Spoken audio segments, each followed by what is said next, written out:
যিসকল অভিযুক্ত আছে 7জন আজিৰ গোটেই কোৰ্টৰ প্ৰচিডিং ভিডিঅ' আৰু ইলেক্ট্ৰনিক মোডত কাৰ্যত সমাপ্ত কৰা হৈছে।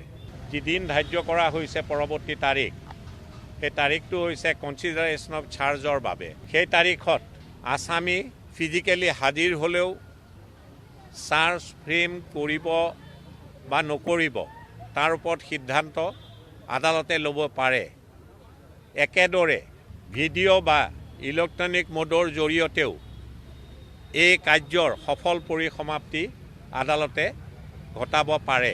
চাৰ্জ যদি ফ্ৰেম হয় নিশ্চিতভাৱে তাৰ পৰৱৰ্তী তাৰিখবিলাক ধাৰ্য কৰা হ'ব প্ৰচিকিউশ্যন এভিডেন্সৰ বাবে।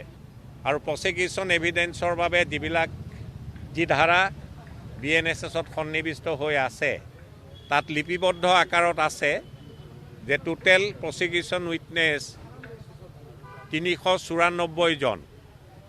এই 394 জন আপোনাৰ যি প্ৰশ্ন আছিলে যে তেখেতক ফিজিকেলি আদালতত হাজিৰ থাকিব লাগিব নে নাই, BNSSৰ 254 ধাৰাত লিপিবদ্ধ আকাৰত আছে যে প্ৰচিকিউশ্যন উইটনেছ আদালতত সুশৰীৰে হাজিৰ নোহোৱাকৈও বা ইলেক্ট্ৰনিক বা ভিডিঅ' কনফাৰেন্সিং মোডেৰে তেখেতসকলৰ সাক্ষ্যদান আদালতে গ্ৰহণ কৰিব পাৰিব। আজি যি কাৰ্যক্ৰমণিকা আদালতত মজিয়াত সম্পূৰ্ণ হৈছে তাৰ ওপৰত যি তাৰিখ ধাৰ্য কৰিছে মোৰ বন্ধু অপূৰ্ব শৰ্মাই আপোনালোকক ইতিমধ্যে জ্ঞাত কৰিছে। আন বিষয়বস্তুৰ ওপৰত আজিৰ তাৰিখত আদালতৰ কাৰ্যক্ৰমণিকাৰ বাহিৰত বক্তব্য ৰখাটো সমীচীন নহ'ব। ইমানেই, ধন্যবাদ। যিসকল অভিযুক্ত আছে 7জন আজিৰ গোটেই কোৰ্টৰ প্ৰচিডিং ভিডিঅ' আৰু ইলেক্ট্ৰনিক মোডত কাৰ্যত সমাপ্ত কৰা হৈছে। যিদিন ধাৰ্য কৰা হৈছে পৰৱৰ্তী তাৰিখ, সেই তাৰিখটো হৈছে কনচিডাৰেশ্যন অফ চাৰ্জৰ বাবে। সেই তাৰিখত আসামী ফিজিকেলি হাজিৰ হ'লেও চাৰ্জ ফ্ৰেম কৰিব বা নকৰিব তাৰ ওপৰত সিদ্ধান্ত আদালতে ল'ব পাৰে।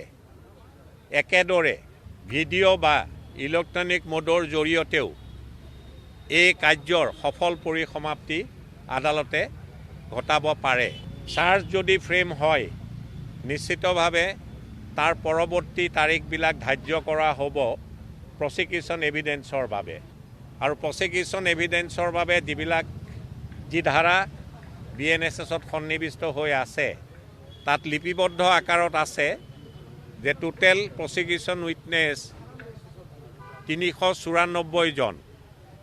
এই 394 জন আপোনাৰ যি প্ৰশ্ন আছিলে যে তেখেতক ফিজিকেলি আদালতত হাজিৰ থাকিব লাগিব নে নাই, BNSSৰ 254 ধাৰাত লিপিবদ্ধ আকাৰত আছে যে প্ৰচিকিউশ্যন উইটনেছ আদালতত সুশৰীৰে হাজিৰ নোহোৱাকৈও বা ইলেক্ট্ৰনিক বা ভিডিঅ' কনফাৰেন্সিং মোডেৰে তেখেতসকলৰ সাক্ষ্যদান আদালতে গ্ৰহণ কৰিব পাৰিব। আজি যি কাৰ্যক্ৰমণিকা আদালতত মজিয়াত সম্পূৰ্ণ হৈছে তাৰ ওপৰত যি তাৰিখ ধাৰ্য কৰিছে মোৰ বন্ধু অপূৰ্ব শৰ্মাই আপোনালোকক ইতিমধ্যে জ্ঞাত কৰিছে। আন বিষয়বস্তুৰ ওপৰত আজিৰ তাৰিখত আদালতৰ কাৰ্যক্ৰমণিকাৰ বাহিৰত বক্তব্য ৰখাটো সমীচীন নহ'ব। ইমানেই, ধন্যবাদ।